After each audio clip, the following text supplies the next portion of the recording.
প্রশিক্ষণ বিমান বিধ্বস্ত, নিহত বেড়ে ১৯। শুধু তাই নয়, অগ্নিদগ্ধ শতাধিক শিক্ষার্থী এবং এই নিহতের সংখ্যা ১৯ জন আবার হয়তো বাড়তেও পারে এবং সর্বশেষ জানা মতে আহত ১৬৪ জন। আসলে খবরটা যত সহজ ভাবতে গেলে কতটা কঠিন সেটা হয়তো আমরা সবাই জানি। আজকে বাংলাদেশে এমন একটা ঘটনা ঘটে গেল যেটা কেউ কল্পনাও করেন এতদিন। একটা ৬ মিনিটে যে বিমানটা প্রশিক্ষণ বিমান উড্ডয়ন করেছিল, কিছুক্ষণ পরেই কিন্তু সেটা বিধ্বস্ত হয়, তাও আবার একটা স্কুল এবং কলেজের উপরে, মানে উত্তরা দিয়াবাড়িতে যে মাইলস্টোন স্কুল অ্যান্ড কলেজ আছে সেই কলেজের উপরে, বিশেষ করে যতদূর জানা যায় সেই ক্যান্টিনের উপরে।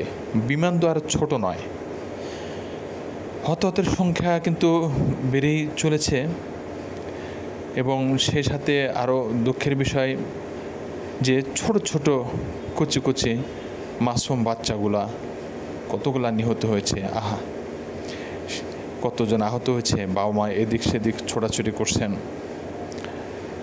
পাইলটও বেঁচে নেই সে বিমানের। সেই সাথে আগামীকাল রাষ্ট্রীয় শোক প্রকাশ করা হচ্ছে। শুধু রাষ্ট্রীয় শোক না, প্রত্যেকটা মানুষ আজকে শোকে শোকার্ত। প্রত্যেকটা মানুষ আজকে বিধ্বস্ত এই খবরটা শোনার পরে। এমন একটা প্রশিক্ষণ বিমানে ওখানে যা পড়তে পারে সেটা কেউ কল্পনাও করেনি।